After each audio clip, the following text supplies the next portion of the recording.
Mtazamaji wangu, kama ilivyo kawaida, ukituita tunaitika. Leo tumeitwa na madamu mmoja hapa ambaye ni mama yetu. Kwa jina ni Njeri. Hapa ni mji wa Dagoretti Market, kijiji ambacho kinaitwa Lebanon. Mama tumekuta hapa akiwa na stress kubwa.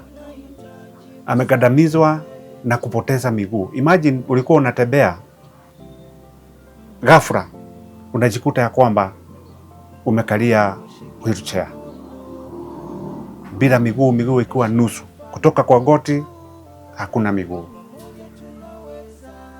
Ni shida kubwa sana. Nikiimagine ya kwamba hata nikigogwa kidole peke yake inakuwa ni shida mimi kutembea. Hebu imagine huyu mama amelemazwa kiasi gani mpaka sasa kila wakati ni hii gurudumu hapa na pale, na mahali anaishi ni juu. Hata nikikuonyesha zile stairs ziko pale utakuta ya kwamba huyu mama hatoki hapa. Mimi mama alituzalia kwa Kibira na tukaishi tu na yeye mpaka tukakuwa wakubwa, mpaka mimi pia nikawa na watoto, mpaka na wengine wakawa na watoto. Mimi mama tulipokaa alirudi akafa. Sasa mimi nikabaki huko na dada yangu mwingine naye pia yuko, aliaga pia, mwenye nilikuwa nafuata. Sasa mimi ndio nilibaki huko na watoto wangu. Tumeishi huko Kibira mpaka wakati ile vita ikazuka huko 27. Wakati rafiki yangu tu mwenye wanaishi huko Dagoretti akanichukua tukaishi na yeye kwake. Sasa mimi nikakuwa tu mwenyeji wa huko pia. Aliponipa wakati wa kuishi huko, karudi nikapata njia nikakomboa nyumba, mimi nikaishi huko na nikaanza biashara ndogo ndogo, kaanza kuuza njugu kwa barabara. Sikuweza kutembea mahali parefu manake nilikuwa nimepigwa na stroke. Kutoka hapo nimekuwa tu vizuri, ndio nikarudi tena kupatikana na kidonda tu kwa mguu huo wenye stroke.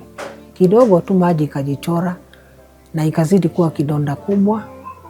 Mguu huo mwenye umepigwa na stroke, kama nimekaa nikijua tu nitapona hiyo mguu yenye imepigwa yenye iko na kidonda, irudi tena ikakuwa na hii ingine yenye iko na shida. Sasa yenye iko na shida pia ikakuwa na kidonda, ikakuwa na kidonda kubwa mpaka ile mishipa ya ndani yote ikatokea nje.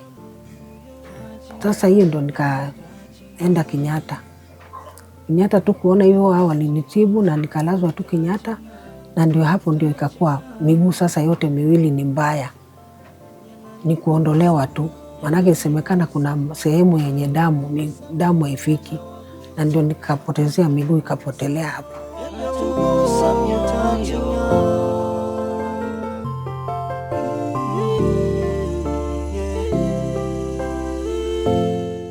Niko na shida, nakaa kwenye nyumba yenyewe ni ya kukodesha, hata niko tu juu vile nilikuwa nikiishi juu. Hata nikitafuta nyumba ingine ya chini, siwezi tafuta nyumba ya chini kwa maana bado sijapata mahali naweza hamia, na nitahamaje? Hapa ndio nazoeleka hata na wenye nyumba. Ndio saa ingine hata wananisikia, huwa wananionea huruma, wananingojea mpaka hawa watoto wangu mmoja nitafute pesa ya nyumba, kama sasa hivi ni mwisho wa mwezi. Sasa mimi niko hapa sina miguu, hakuna kitu naweza fanya, hata kuenda choo, hata sina nani mwenye anaweza kuja kuniona. Sioni vile Yeye anaweza toka hapa aende kwa washroom. Mimi jamii wana vitu yangu hapa tumia, alafu kuna mtu msaidia anaenda kutupa kwa choo, kutumia tu hapa kwa nyumba, kukojoa kwenda choo kubwa. Alafu yote naenda kumwagwa kwa choo. Naambia Mungu tu, naambia njia zako ni nyingi, nitafutie tu vile naweza hata njia niendage choo, nipeleke choo, kwa maana huwa ni shida sana. Umesikia wewe mwenyewe, na hapa UTV tunasema ukweli wa mambo, na mama mwenyewe amekuambia shida zake. Imagine huyu ni mama yako, hawezi kujipeleka kwa choo, ni either anunue Pampers ama atumie njia zingine, ndio kuna mtu atakuja ndio aweze kuchukua ile shafu ndio aende apeleke kwa shoo. Je, na huyo mtu akiwa hako karibu, unaweza kuimagine itafanyika nini? Kwa hivyo mimi kwangu nasema huyu mama ni wetu zote. Sina raha hata kwenda kujisaidia. Kama huyo msichana wangu asiponiletea kitu, huwa tu na majirani tu hapa ndio sengine wananisaidia, kama hao wenye wamewapata hapa nje. Sina nje ingine. Kama sasa ni mwisho wa mwezi, nyumba yenyewe ilipwe. Nyumba yenyewe inalipisha kwa ni maagent. Unajua nyumba ya maagent ni mbaya, unajua wanakujanga tu ulipe. Lakini kwangu pia wamenisubiri, kwa maana walinipata nilikuwa tu sawa hapa tu ndio nilipotezea miguu. Huyu mama hajui Mashabani kama vile si tunasema tunaenda Western ama tunaenda Central. Yeye amelelewa hapa tu karibu kijiji cha Kibera. Mama yake ni single mother, na wakati alifariki ni kumaanisha ya kwamba Kibera hakuna mahali pako. Sina kwetu, ile mtu usema anafunga safari wacha tu niende kwetu. Sina hiyo mahali hata kidogo. Niko tu hapa. Hata mimi ningetamani niwe na kwetu kama wengine vile uona wakienda kwao. Mama alisema tulikuwa tumetoka Kinango, sijui Kinango. Ati dada yake mmoja aliuzaga hizo shamba kabla hao mama wajajua. Sasa hatuna mahali ya kwenda, mimi sina mahali naweza enda. Mimi niko tu huko, watoto nao wako nje, hawa wasichana wanajikodeshea watoto wao na mahangaiko.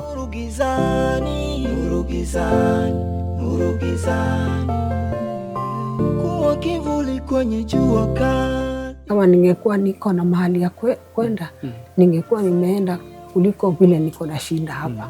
Lakini sasa sina mahali naweza sema naenda, niko na kwetu. Na huyu mama vile namuona ni ya kwamba hata kama ako na chumba kidogo hapa, hata ni ya kukodisha, ni ya kwamba ni mama alikuwa amejipanga.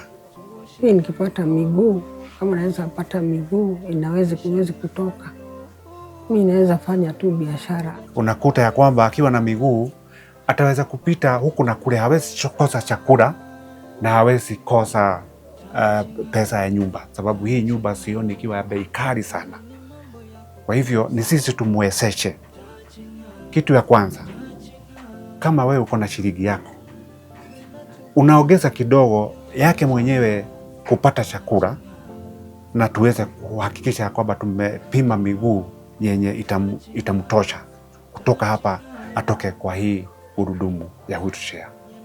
Saa ingine mimi peke yangu kwa hii ploti. Watu wote wameshaenda, mimi nakuwa tu peke yangu. Mimi tu kwa nyumba, na mimi nazidi kumuomba Mungu.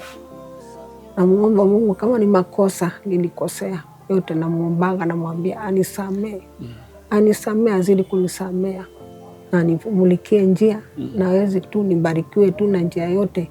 Najua yeye njia zake za Mungu ni nyingi, si tofauti na hizi zetu. Mimi ningeomba chochote uko nacho utabarikiwa, sababu huyu ni mama yetu na tunajua ya kwamba hana mwingine. Kuna wale tunajua wako na mama zao, kama vile amesema, kama ako na kwao kijijini angeenda, lakini huyu hana pa kwenda. Kwa hivyo ni kumaanisha ya kwamba amekuwa mama yetu kwa vyovyote vile. Tusaidie wote wenye shida, wanahitaji msaada wetu. Najua ya kwamba kila binadamu ako na mguu wake. Ukidugwa hata na mwiba, unajua hali yake. Unakuta ya kwamba umekaa kwa nyumba kwa muda mrefu na unajua ni mambo gani huharibika wakati hauwezi kutembea. Kama huyu mama mnamuona hapo sasa, kila wakati anatupigia simu akisema asanti, na tuwaambie wote wale walimsaidia, tuwaambie asanti, sababu wakati huu amefungua biashara zake, anaweza kulipa nyumba. Huyu mama itahitaji tu si gharama kubwa, tuweze kumpatia miguu badia ya kutembea, aweze kujifanyia kazi yake.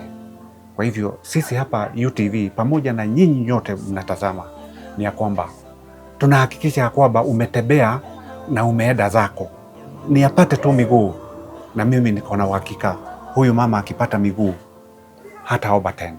Naomba nisaidie hiyo shida yenye niko nayo kwenda choo, kama ni hizo pampers, kwa maana mimi wana shida hiyo uchafu mtu ya kwenda kuendelekea kutupa, sio mtu hivi hivi, ni mtu tu wenye unajua, manake huwezi ambia mtu yoyote ya kutupie choo. Kuna mtu mimi ngojea, saa zingine akuje, saa zingine nakosa kuja. Sasa nawaomba tu unisaidie na vile naweza pata njia ya kwenda choo, kama ni hizo miguu niwe naenda choo. Huyo mimi wanasumbuka sana, hiyo ndio shida tena niko naye sana.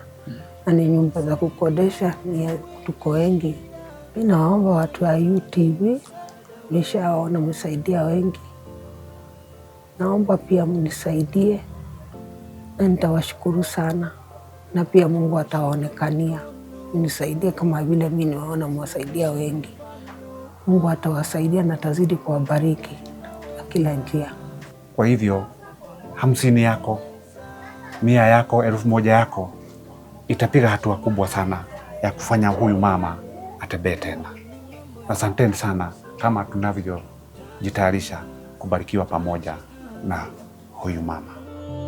Yanatugusa moyo, touching us, touching us, touching us, touching us, touching us.